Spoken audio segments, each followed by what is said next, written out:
사랑이 많으신 하나님 아버지 감사합니다. 우리 찬양대가 예수님이 우리를 부리는 소리에 결단하고 나아가기를 소망하는 찬양을 드렸습니다. 이 찬양의 가사대로 고백대로 우리 모든 성도님들이 예수님의 부르는 소리에 응답할 수 있는 복을 허락하여 주옵소서. 하나님, 이 시간 또 우리 성은자매가 6개월 동안 훈련을 갑니다. 하나님, 눈동자같이 지켜주시고 잘 훈련받고 믿음 안에서 충전하며 또 하나님 앞에 돌아올 수 있는 복을 허락하여 주옵소서. 이 시간 말씀 듣습니다. 말씀 가운데 함께하여 주시고 하나님이 예비하신 풍성한 은혜 주시기를 소원하며 사랑 많으신 예수님 이름으로 기도하옵나이다. 아멘. 다시 한번 옆에 있는 분과 인사하겠습니다. 말씀의 은혜 많이 받으세요. 말씀의 은혜 많이 받으세요. 우리는 예수님을 다양한 표현으로 부르고 있는데 그 중에 한 표현이 뭐냐면 평화의 왕이라는 표현입니다. 예수님을 평화의 왕이라고 부르는 데는 이유가 있습니다. 예수님은 참 하나님이시며 하나님의 외아들, 독생하시는 외아들이었음에도 불구하고 죄로 인해서 하나님과의 관계가 어그러지고 하나님과 원수되었던 우리를 하나님과 화목하시기 위해서 낮고 천한 인간의 몸을 입고 오셨고 십자가를 달려 죽으셔서 우리의 모든 죄값을 치르시고 우리를 의롭게 하심으로 하나님과 인간 사이에 막혔던 장벽을 허무시고 하나님과 우리를 화목하게 하셨기 때문에 또 죄로 인하여서 인간 사이에 생긴 그 갈등과 분열과 다툼을 하나 되게 하셨기 때문에 평화의 왕이라고 부르고 있습니다. 그런 주님을 믿고 따르는 우리에게 주어진 중요한 사명 중에 하나가 바로 이 예수님을 따라서 화평하게 하는 자의 삶을 살아가는 겁니다. 그런데 화평하게 하는 자의 삶을 사는 것은 말처럼 쉽지 않습니다. 왜냐하면 내가 살아서는 안 되고 내가 죽어야지만 그것이 가능하기 때문에 그렇죠. 그래서 우리가 성자라고 부르는 성 프란체스코는 우리가 잘 알고 있는 평화의 기도에서 이렇게 기도를 하나님 앞에 드렸습니다. 주여, 나를 당신의 평화의 도구로 써주소서.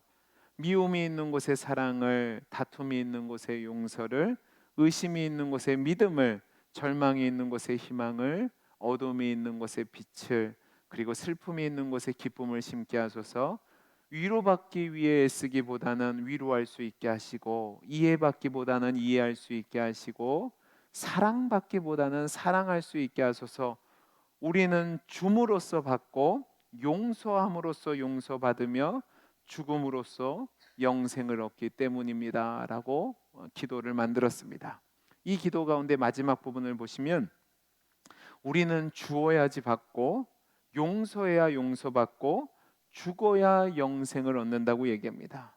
이 말은 그만큼 화목하게 하는 것, 평화를 만드는 것이 쉽지 않다는 겁니다. 오늘 우리가 읽은 말씀에서도 우리가 꼭 감당해야 될 사명, 그러니까 화목하게 하는 자의 삶을 어떻게 살아가야 되는지에 대해서 우리에게 아주 중요한 교훈을 주고 있습니다. 여러분, 오늘 본문으로 들어가 보시면 오늘 본문은 두 개의 단락으로 나눠져 있습니다. 먼저 앞에 부분은 38절에서 41절까지 말씀인데 이 단락은 예수님과 요한의 대화가 기록되어 있습니다. 요한은 이 이야기를 예수님과 할 때에 아마 마음속에 칭찬을 기대하고 얘기를 시작했던 것처럼 보입니다. 요한이 보니까 예수님을 따르지도 않고 우리 제자들의 그룹에도 속하지 않는 자가 예수님의 이름을 팔아서 귀신을 내쫓는 건 봅니다. 여러분, 요한의 별명이 보아너게, 우레의 아들입니다. 그러니까 그는 다혈질의 성격을 가졌다는 거죠. 그런 그가 예수님을 따르지도 않는 자가, 예수님을 스승으로 모시지도 않는 자가 예수님의 이름을 들먹이며 귀신을 내쫓는 기적을 행하려고 하니까 속이 뒤틀리는 겁니다. 요한에게 있어서 예수님은 자신들만의 스승이었습니다. 감히 자신이나 다른 제자들처럼 모든 것을 버리고 따르지도 않는 자가 예수님의 이름을 내세우는 것은 자신들은 물론 예수님에 대한 모욕으로 여겼습니다. 요한에게 있어서 예수님의 이름은 모든 것을 포기하고 예수님을 스승으로 모시고 따르면서 예수님과 밀접한 교제를 나누고 있는 자신들만이 사용할 수 있는 특허와 같은 거라고 생각했습니다. 그러니까 요한이 그들에게 그렇게 하지 말라고 난리를 친 것이죠. 아주 배타적인 모습입니다. 요한은 이 얘기를 통해서 예수님께 아이고 역시 요한이구나, 너 참 열심히다, 잘했다라는 이야기를 듣기 원했던 것처럼 보입니다. 그런데 예수님께서는 요한의 기대와는 완전히 다른 대답을 하십니다. 여러분 39절을 보시면 요한을 향해서 뭐라고 얘기하냐면 내 이름을 의탁하여 능한 일을 행하고 즉시로 나를 비방하는 자는 없다. 그러니까 그의 행동을 금하지 말라라고 이야기하십니다. 그리고 40절에서 41절을 보면 좀 더 급진적인 이야기를 하십니다. 자, 우리 40절에서 41절 말씀을 같이 한번 읽어보죠. 시작. 우리를 반대하지 않는 자는 우리를 위하는 자니라.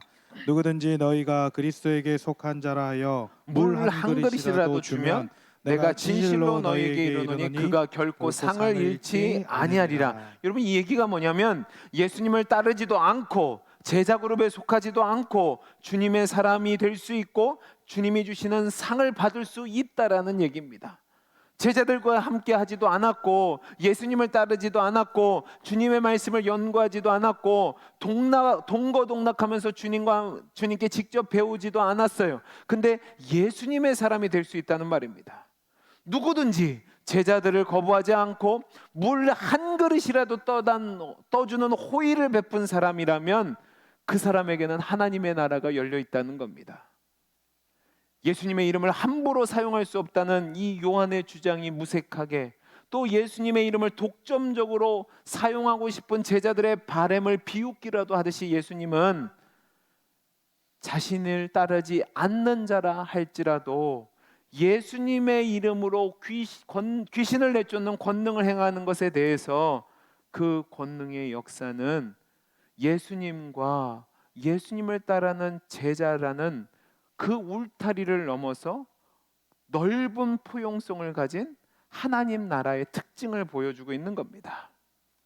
제자들은 자신들의 희생과 자신들의 열심과 자신들의 특심을 통해서 제자들만이 누릴 수 있는 특별한 혜택으로 예수님의 이름을 생각했는데 예수님은 그게 아니라는 겁니다. 제가 이 설교를 준비하면서 몇 년 전에 있었던 재미있는 사건에 대한 기사를 본 적이 있습니다. 제가 이 기사를 이게 마음에 와닿고 이 설교에 인용한 것은 이유가 있습니다. 제가 충현교회에서 사역할 때 80대 정도 되시는 할머니 권사님이 계셨는데 머리는 백발이셨어요. 얼굴은 호호 할머니 같이 생기셨습니다. 근데 그 권사님이 매 주일마다, 그때는 충현교회는 부교육자들이 예배를 끝나면 이제 저 밖에 문에 가서 도열하고 있었는데 저한테 오세요. 그 할머니 권사님이 저한테 오시면 꼭 까만 봉지에다가 뭘 담아서 저를 주셨어요. 근데 그게 뭔지 아세요? 뻥이야예요. 사진 보여주세요. 이 뻥이요라는 과자를 줬어요. 근데 이 뻥이요라는 과자는 1982년부터 서울식품공업이라는 곳에서 만든 과자였는데 1년 매출액이 100억이 넘는 과자입니다. 그러니까 이 할머니 권사님이 늘 저기 허니 뻥이요 과자를 저를 사주셨어요. 근데 사줬는데 여러분 옆에 보면 달콤한 허니 뭐예요? 뻥이야라는 과자가 있어요. 어느 게 진퉁이게요? 뻥이요가 진퉁입니다. 이게 왜 그러냐면 베트남에 있는 한 업체가 어떤 사람에게 뻥이요가 잘 나가니까 95% 정도 유사한 포장지를 사용해 과자를 만들어 달라고 하니까 이 사람이 뻥이야를 만든 겁니다. 그러니까 허니 뻥이요가 아닌 달콤한 허니 뻥이야를 만든 거죠. 이것 때문에 소송이 붙었습니다. 그러니까 원조 회사가 이 사람을 상표법 위반과 영업 비밀 보호에 관한 법률 위반으로 고소를 했는데 결과가 어떻게 나왔냐면 징역 8개월, 그다음에 집행유예 2년, 벌금 1,200만 원이 나왔습니다. 그러니까 왜 이런 결과가 나왔냐면 피해 상품을 모방해서 피해 회사의 특권을 침해했다는 거죠. 그러니까 지금 요한의 얘기가 이 얘기를 하는 겁니다. 우리가 진퉁이라는 겁니다. 우리만이 예수님을 따르고 예수님의 제자로 살아가고 있는데 예수님을 따르지도 않는 것들이 우리를 모방해서 예수님의 이름으로 능력을 행하니까 그렇게 하면 안 된다는 거죠. 근데 주님은 그런 요한에게 뭐라고 얘기하냐면 우리를 반대하지만 않아도 다 우리를 위한 자라고 이야기하시는 겁니다. 반대 안 하면 우리 편이란 얘기입니다. 하나님 나라는 제자들에게만 열린 것이 아니라 예수님을 반대하지 않는 모든 자들에게 열려 있다는 거죠. 이것이 예수님이 이야기하신 급진적인 하나님 나라의 포용성입니다. 여러분 이 포용성을 보세요. 예수님을 반대하지 않는 것만으로도 예수님을 따르는 공동체와 연대감을 이룰 수 있고 물 한 그릇 주는 것만으로도 공동체와 깊은 교제를 나누는 사람이 된다는 겁니다. 자, 여기까지만 하면 이해가 될 법한데 제가 두 개의 단락으로 나눠져 있다고 그랬잖아요. 근데 42절부터 49절 말씀을 보면 이런 개방성이 완전히 다르게 바뀌게 됩니다. 자, 우리 42절 말씀만 같이 한번 읽어볼까요? 같이 읽어보겠습니다. 시작. 또 누구든지 나를 믿는 이 작은 자들 중 하나라도 실족하게 하면 차라리 연자 맷돌이 그 목에 매여 바다에 던져지는 것이 나으리라. 자, 예수님이 이제 완전히 바꿔서 제자들에게 뭐라고 얘기하냐면 누구든지 나를 믿는 자들 중에서 하나라도 실족하게 하면 차라리 연자 맷돌을 그 목에 매어 바다에 던져지는 것이 낫다라고 얘기합니다. 그러면 여기서 이야기하는 작은 자는 누구냐? 오늘 본문의 문맥에서 본다면 요한이 앞에서 언급한 예수님을 따르지도 않으면서 예수님의 이름을 이용해서 귀신을 내쫓는 자를 말합니다. 주님은 이런 작은 자 중에 하나라도 넘어지게 하는 것보다는 차라리 연자 맷돌을 메고 바다에 빠져 죽는 것이 낫다라고 얘기하고 있어요. 여러분 이 원문을 본문 그대로 해석하면 이렇게 해석할 수 있습니다. 주를 믿는 작은 자 하나를 실족하게 하는 자는 연자 맷돌을 목에 메고 바다에 빠져 자살하는 것이 하나님의 심판을 받는 것보다 더 나을 수 있다라고 해석할 수 있습니다. 근데 이 부분을 잘못 해석하면 안 돼요. 이 부분을 잘못 해석하는 건 어떤 거냐면 차라리 작은 소자를 실족하게 하기보다는 자살하는 것이 낫다라고 얘기해서 자살을 권하는 것처럼 잘못 해석할 수 있는데 그것도 잘못된 거고, 또 하나는 실족하게 하면 내가 연자를 맷돌을 메고 바다에 빠져 죽으면 그것이 하나님의 심판을 받지 않게 될 수 있으니까 그것이 낫다라고 해석할 수도 있는데 그것도 잘못된 해석입니다. 성경은 분명히 자살에 대해서 죄라고 얘기합니다. 그리고 작은 자를 실족하게 하는 자가 이 땅에서 그 책임을 지고 자살을 한다고 해서 하나님의 종국적인 심판을 피할 수 없습니다. 그러니까 이 부분은 뭐냐면 작은 자 하나를 실족하게 하는 자가 당하는 형벌이 연자 맷돌을 목에 달고 바다에 던져지는 형벌보다 더 엄중하다는 거예요. 여러분 여기서 얘기하는 연자 맷돌은 우리 집에서 쓰는 조그마한 맷돌이 아니라 당나귀나 노새가 끄는 큰 맷돌을 얘기하는 겁니다. 여러분 이 맷돌이 어디서 나오냐면 삼손 기억하십니까? 삼손이 두 눈이 빠진 채 가서 뭐 했죠? 맷돌을 굴렸어요. 그런 맷돌을 이야기하는 겁니다. 자, 그러면 고대에는 이 맷돌을 곡식을 가는 것뿐만 아니라 형벌의 도구로 사용했어요. 이 중환죄를 진 사람들에게 이 맷돌을 매다서 바다에 던져서 수장을 시켰는데 그게 중환 형벌인 이유는 이때 당시는 바다에서 죽은 자는요, 바다에 빠져 죽은 자들은 죽은 사람들이 머무르는 죽음의 세대에 가지 못하고 물속에서 영원히 죽음 상태에서 머무르는, 자신의 죄값을 치르는 심판으로 생각했습니다. 그러니까 이 연자라 맷돌을 메고 바다에 던져지는 것이 더 낫다라고 한 얘기는 뭐냐면 그만큼 하나님의 심판이 무섭다는 겁니다. 자, 근데 여기서 끝나지 않고 43절, 45절, 47절을 보면 손이 범죄하는 것보다, 발이 범죄하는 것보다, 눈이 범죄하면서 지옥에 빠지는 것보다 차라리 손을 잘라내고 발을 잘라내고 눈을 뽑고 천국에 가는 것이 더 낫다라고 이야기를 합니다. 그러니까 이 얘기는 지금 예수님이 요한을 향해서 칭찬이 아니라 아주 강력한 책망을 하는 겁니다.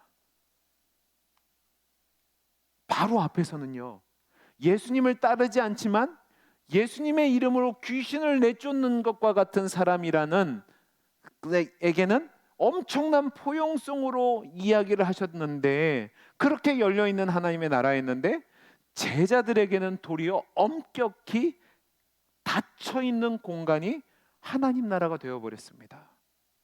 예수님의 제자라고 하는 자들이 손이 죄를 범하면 손을 찍어버려야 되고, 발이 범죄하면 발을 찍어내버려야 되고, 눈이 범죄하면 그 눈도 빼어버려야 하나님 나라에 들어갈 수 있답니다. 여러분, 이게 얼마나 무섭고 엄격한 하나님의 나라입니까? 그러니까 다른 사람들에겐 관대한 하나님의 나라인데 제자들에게만은 너무나도 엄격하고 어떤 융통성이나 유연성이 없는 것처럼 보입니다. 자, 그러면 이제 질문이 나와야 돼요. 어떤 질문이냐면, 그러면 여러분이 이런 하나님 나라라면 제자를 하시겠습니까? 작은 자를 하시겠습니까? 이런 상황이라면, 상식적이라면 누구도 제자가 되려 하지 않을 겁니다. 분명히 예수님을 따르지 않아요. 반대하지 않기만 하면, 또 예수 믿는 사람에게 물 한 잔만 주면 그것만으로도 열려있는 하나님 나라예요. 그런데 제자에게는 얼마나 높은 기준을 요구하시냐면, 작은 자 하나만 실족하게 해도 차라리 연자 맷돌을 메고 바다에 빠지는 게 낫는 하나님의 나라가 되는 겁니다. 그러면 여러분, 누가 예수님의 제자가 되고 싶고 누가 예수님의 제자가 될 이유가 있겠냐고요. 여러분, 이것을 이제 우리에게 적용해 보면 이렇습니다. 우리 주변을 보면 정말 열심히 신앙생활하는 사람들도 있습니다. 그런데 저래도 되나 싶을 정도로 대충 신앙생활하는 사람이 있어요. 그리고 교회와 성도들 중에서 잘못된 방향으로 나아가면서 주님의 이름에 먹칠하는 교회와 성도들도 있습니다. 하나님의 뜻에 상관없이 독재하는 교회, 또 몇몇 힘 있는 교인들에 의해서 좌지우지되는 이상한 교회도 있고, 기복신앙과 은사주의에 따라서 신앙생활하는 성도들도 있습니다. 그런데 주님은 그렇게 우리가 보기에 잘못된 사람들을 향해서도 그들은 내 백성이다, 그들은 하나님의 나라의 백성이라고 말씀하시는데, 그들에게도 하나님의 나라가 열려있다고 말씀하시는데, 정말 열심히 신앙생활하는 우리한테는 조금만 잘못해도 엄격하게 잣대를 들이미신단 말입니다. 그럼 여러분 마음이 어떠시겠냐고요. 정말로 저는 화가 날 것 같습니다. 개떡같이 믿고 정말 저런 사람이 하나님 나라 갈 수 있을까 하는 사람은 하늘나라를 가는데, 반대로 정말 하나님 뜻과 법도를 철저히 따르며 제자로서 살기 위한 노력하는 성도들에게는 엄격한 잣대를 들이대면서, 너는 이 부분이 부족하다, 너는 손이 부족하니까 손을 자르고, 눈이 죄를 지었으니까 눈을 뽑고, 그래야 하나님 나라에 갈 수 있다라고 얘기하면 여러분 어떤 반응을 보이시겠냐고요. 이렇게 취급하면 누가 주님을 따르는 제자로 살아가려 하겠습니까? 전자의 입장이라면 역시 하나님, 나와 같은 사람에게도 천국을 주시는구나 안도하는 분들이 있겠지만, 열심히 하시는 분이라면 이상한데 굳이 제자로 살아야 될까라는 생각이 들 수 있을 겁니다. 자, 그러면 이런 모순되는 설명을 우리가 어떻게 이해하고 받아들여야 될까? 이 말씀대로라면요, 제자가 되지 않은 편이 훨씬 더 낫습니다. 이 세상에서 술에 술 탄 듯 물에 술 탄 듯 그냥 되는 대로 즐기며 살다가 어려운 사람에게 물 한 그릇 주면 하나님 나라 선물로 받을 수 있잖아요. 그러면 세상에서도 즐기고 세상의 성공도 누리고 내가 하고 싶은 거 다 하고 살다가 하나님 나라도 들어갈 수 있으니까 여러분 얼마나 행복한 인생이에요. 주님이 정말로 이런 의미로 이야기하셨을까? 여러분 분명히 아닙니다. 그러면 주님이 왜 이런 말씀을 하셨을까? 바로 오늘 말씀 9장 50절 말씀을 봐야 됩니다. 자, 우리 9장 50절 말씀을 보겠습니다. 시작. 소금은 좋은 것이로되 만일 소금이 그 맛을 잃으면 무엇으로 이를 짜게 하리요? 너희 속에 소금을 두고 서로 화목하게 하시니라. 여러분 주님이 하나님 나라의 포용성에 대해서는 앞달락해서 두 번째 나라에는 엄격성을 이야기한 다음에 바로 뭐라고 얘기하냐면 서로 화목하라라고 얘기합니다. 그런데 서로 화목하라 앞을 보셔야 돼요. 그 앞에 뭐라고 했냐면 너희 속에 뭐를 두고요? 소금을 두고 서로 화목하라고 얘기합니다. 그러면 이 말씀을 우리가 이해하기 위해서는 전체 문맥을 봐야 됩니다. 서로 화목하라고 하신 말씀은 제자들에게 하신 말씀인데 이 말씀이 왜 나왔냐면 여러분 33절과 35절 말씀을 배경으로 하고 있습니다. 자, 우리 33절에서 35절 같이 읽어보죠. 시작. 가버나움에 이르러 집에 계실새 제자들에게 물으시되 너희가 길에서 서로 토론한 것이 무엇이냐 하시되 그들이 잠잠하니 이는 길에서 서로 누가 크냐 하고 쟁노하였음이라. 예수께서 앉으사 12제자를 불러 이르시되 누구든지 첫째가 되고자 하면 뭇사람의 끝이 되고 뭇사람을 섬기는 자가 되어야 하리라 하시고. 자 보세요.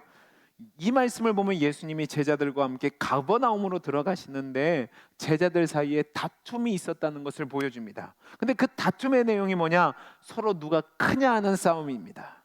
그들은 길을 걷는 중에 누가 더 예수님에 가까운지, 누가 더 예수님을 사랑을 받을 자인지, 누가 더 크게 인정을 받을지에 대해서 쟁론을 벌였습니다. 이때 예수님은 제자들에게 아주 충격적인 말씀을 하는데 그게 뭐냐면 너희 중에 누구라도 첫 번째가 되고 싶냐? 그러면 모든 사람의 끝, 그러니까 꼴등이 되어야 된다고 얘기합니다. 이 얘기가 뭐냐면 너희가 정말로 내게 인정받고 내게 사랑을 받고 나와 가까운 자가 되려고 하면 잘났다고 싸우는 자가 아니라 화목하고 화평할 수 있도록 꼴찌를 하라는 겁니다. 여러분 제자들 중에는 능력 있는 제자도 있을 수 있습니다. 그리고 조금 부족한 제자들도 있었을 겁니다. 좀 더 헌신하는 제자가 있었던 반면에 또 뺀질거리는 제자도 있었을 겁니다. 이렇게 다양한 제자들을 향해서 서로 영접하라, 서로 화목하라 말씀하시면서 그것을 잘하는 자가 진짜 큰 제자이고 사랑받는 제자라고 말씀합니다. 그리고 나서 그 신뢰로 보여주는 것이 뭐냐면 37절 말씀입니다. 누구든지 내 이름으로 이런 어린아이 하나를 영접하면 곧 나를 영접함이요. 누구든지 나를 영접하면 나를 영접함이 아니요 나를 보내신 이를 영접함이니라 라고 되어 있습니다. 여러분 이때 당시 어린아이는 사람 취급을 하지 않았습니다.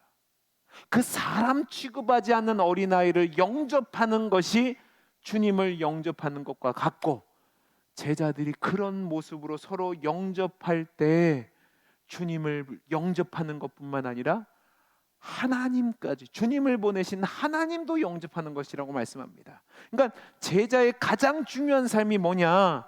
바로 화목하게 하는 삶입니다. 주님이 원하시는 것은 어떤 열심을 내고 의로움을 나타내고 내가 너와 다르다를 증명하는 삶이 아니라 서로를 영접하며 화목하게 지내는 거죠. 그런데 어떻게 하면 화목하게 하는 삶을 살 수 있을까? 바로 가장 낮은 자, 꼴등의 삶을 살아야 됩니다. 여러분, 꼴등을 보면 남에게 뭐라고 못합니다. 남 탓하지 않습니다. 왜요? 다 나보다 위니까요. 그러니까 겸손할 수밖에 없습니다. 나보다 다 나은 사람들이니까 다른 사람을 존중할 수밖에 없죠. 그러니까 이런 사람들은 다른 사람들에 대해서 함부로 평가하지 않습니다. 우리를 보면 우리는 늘 다른 사람의 개혁의 대상이지 나는 아닐 때가 많이 있습니다. 그러니까 다른 사람의 불의, 다른 사람의 실수, 다른 사람의 잘못된 것에서는 꼼꼼히 찾아내는데 근데 내 안에서 그것을 발견하면 얼마나 너그러운지 모릅니다. 전형적인 내노남불이죠. 다른 성도들, 교회들을 향해서는 바른 신앙을 가져야 된다고, 잘못된 부분은 고쳐야 된다고 핏대를 올리면서 얘기하는데, 내 속에 잘못된 세속주의와 기복신앙과 성공신앙에 대해서는 똑같은 기준을 제공하지 않습니다. 그러니까 싸움이 일어나는 겁니다.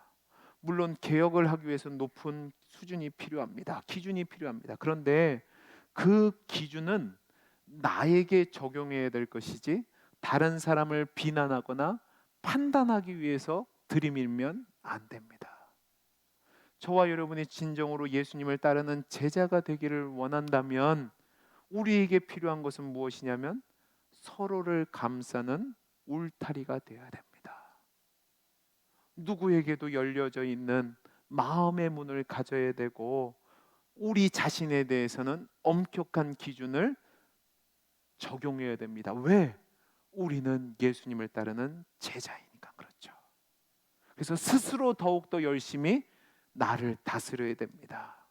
혹시라도 다른 사람을 실족하지 않도록 하기 위해서 민감하게 내 부족함을 깨닫고 하나님의 도우심을 구하고 늘 나보다 남을 낮게 여기는 꼴등의 입장에서, 꼴찌의 입장에 서서 다른 사람들을 대해야 됩니다. 그래서 우리가 이런 삶을 살도록 주님이 구체적인 단어를 줬는데 뭐냐면 소금입니다. 우리 속에 소금을 두고 화목하라고 말씀하셨는데, 이 소금의 역할을 알면 됩니다. 소금은 몇 가지 기능이 있는데, 첫째는 뭐냐면 소금의 가장 중요한 역할이 뭐죠? 맛을 냅니다. 소금이 없잖아요. 그러면 음식이 맛이 없습니다. 그러니까 음식을 못 넣는 거죠. 사모가 요리를 하면 꼭 저보고 간을 보라고 합니다. 간을 보라고 하는데, 우리 애들이 사모가 음식하면 항상 하는 말이 있습니다. 뭐라고 하죠? 싱겁대요. 제가 간을 보면 뭐라고 하게요? 맛있답니다. 왜냐하면 저는 좀 더 짜게 하거든요. 건강에는 사먹기 좋은데 맛은 제가 있는 거죠. 그 얘기가 뭐냐면 맛이 없으면, 소금이 없으면 맛이 안 난다는 거예요. 두 번째로 소금은 방부제 역할을 합니다. 지금은 냉장고도 있고 냉동고도 있어서 무더운 여름에도 신선하게 음식을 먹을 수 있지만, 예전에는 오직 방부제는 뭐밖에 없어요? 소금밖에 없습니다. 그러니까 생선이고 야채고 다 소금에 절여서 먹는 겁니다. 그래야지만 썩지 않게 오랫동안 먹을 수 있습니다. 그 다음에 세 번째로 소금의 역할이 뭐냐? 해독하는, 정결하게 하는 역할을 했습니다. 여러분, 구약 제사를 보시면 제사에 소금이 쓰여지는 것을 보게 됩니다. 레위기 2장 13절 우리 같이 한번 읽어볼까요? 같이 읽겠습니다. 시작. 내 모든 소제물에 소금을 치라. 내 하나님의 언약의 소금을 내 소재에 빼지 못할지니 내 모든 예물에 소금을 드리지라. 여러분, 여기서 소제는 뭐냐면 짐승의 제사가 아니라 채소의 제사입니다. 하나님 앞에 드리는 제물은 아무리 귀한 것이라도 그냥 그대로 제물로 드릴 수 없고 죽여서 드려야만 됐습니다. 산 양과 산 소와 산 비둘기는 하나님 앞에 드릴 수 없고 제단 앞에서 죽여서야만 드릴 수 있단 말입니다. 산채는 드릴 수 없어요. 그런데 죽어서 하나님께 드려지는 게 제물이에요. 근데 채소는 얘는 어떻게 죽이냐고요. 그러니까 그 죽이는 것에 그 징표로서 뭐를 하냐면 소금을 치는 거예요. 여러분, 야채에 소금을 치면 어떻게 되죠? 숨이 죽습니다. 마치 짐승을 죽이는 것처럼 같은 의미로 되는 거죠. 그러면 소금이 된다는 의미가 뭐냐? 우리의 뻣뻣한 사람을 죽이는 겁니다. 여러분, 김장해 보셨죠? 김장하면 싱싱한 배추를 사옵니다. 싱싱한 배추의 특징이 뭐죠? 빳빳합니다. 배추잎 흔들어도 꺾이지도 않아요. 근데 그 배추를 썰어서 그 위에다 뭐를 치죠? 소금을 칩니다. 그러면 그 소금을 친 배추는 2-3시간이 지나면 어떻게 될까요? 노골노골해집니다. 숨이 죽어요. 그러면 잘 보세요. 목이 꼿꼿한 사람에게 소금을 치면 어떻게 될까요? 힘이 빠지죠. 어깨가 이렇게 돼 있는 사람은 어떻게 될까요? 어깨가 힘이 빠지죠. 눈이 이렇게 올라갔어요. 소금 치면 어떻게 될까요? 가라앉죠. 이 얘기는 뭐냐면 소금을 치게 되면 잘난 사람도 없고 못난 사람도 없고 다 동일하게 됩니다. 화목하게 하는 자가 이런 특징이 있다고요. 맛이 있고요. 그리고 주변에 연약한 사람들과 함께 하고요. 그리고 정결하게 하는 역할을 하는 겁니다. 그 주변 사람들의 독을 없애는 일을 하는 거죠. 여러분, 우리 주변을 보면 믿음이 연약한 자들이 많이 있습니다.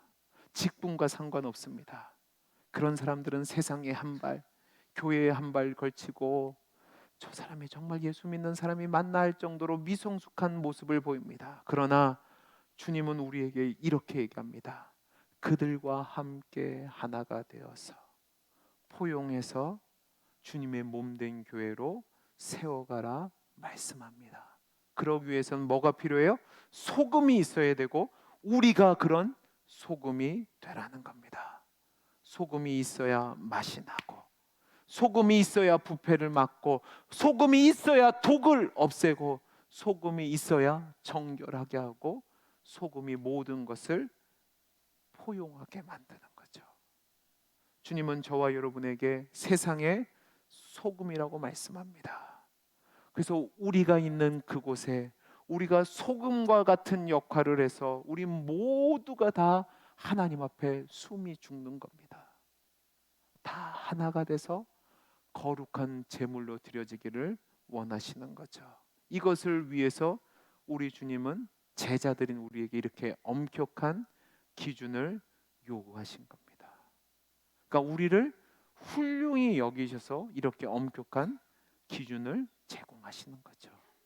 그러면 이제 여러분은 어떤 존재가 되기를 원하십니까? 그저 물 한 잔 떠주고 하나님 나라의 구원을 바라는 그런 자로 살아가시겠습니까? 아니면 예수님의 제자로서 내가 소금이 되어서 내가 녹아지고 내가 죽어지고 내가 낮아짐으로 말미암아 교회와 공동체를 살리고 교회와 공동체의 독을 빼고 세상을 아름답게 변화시키는 헌신된 삶을 사시겠습니까?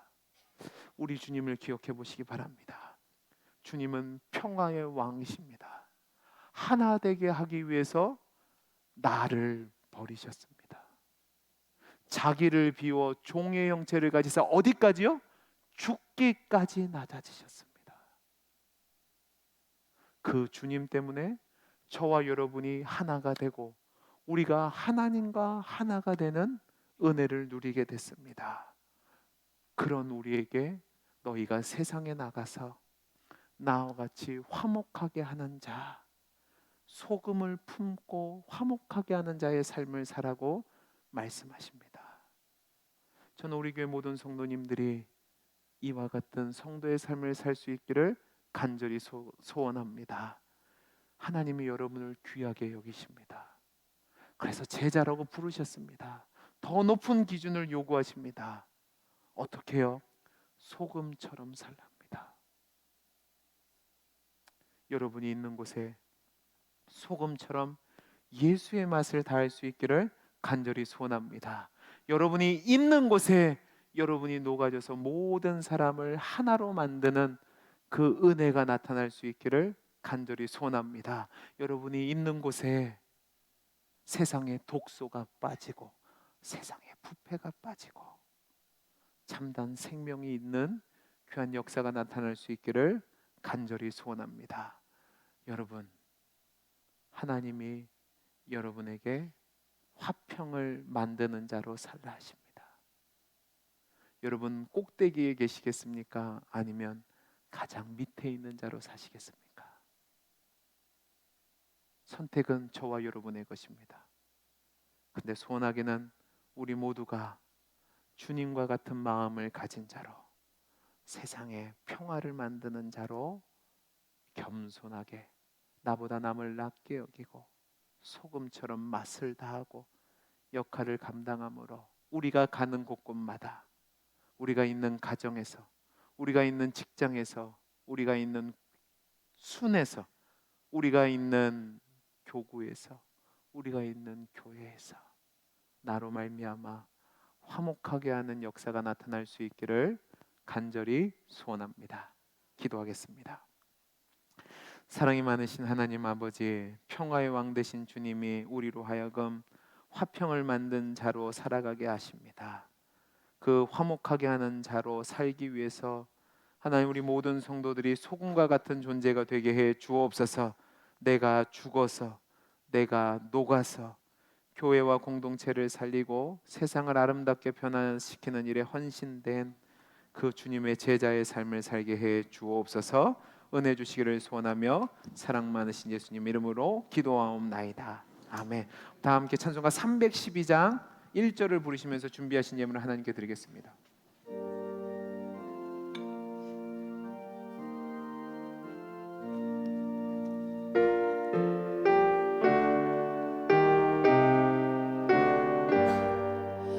너 하나님께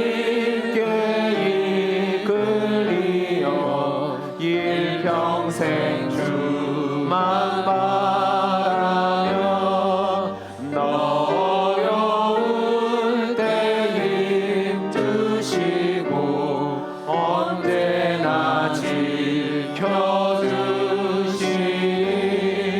주 크신 사랑 믿는 자 그 반석 위에 서리라.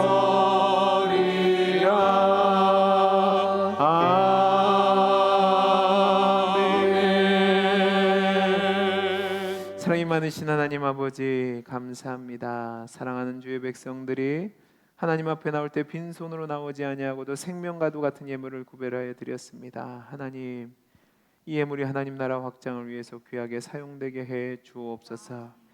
우리 사랑하는 성도님들 삶의 현장 가운데 함께하여 주셔서 정말로 이 세상의 소금의 맛을 다하며 섬기며 살아갈 수 있도록 하나님 물질의 복을 허락하여 주옵소서. 그래서 나누는 삶, 구워주는 삶, 베풀어주는 삶, 하나님 앞에 드림이 기쁨이 되는 삶을 살아가게 하시고, 하나님 이 예물은 하나님 나라 영광을 위해서 귀하게 사용되게 해 주옵소서. 모든 영광을 우리 하나님께 올려드리며 감사하며 사랑 많으신 예수님 이름으로 기도하옵나이다. 아멘.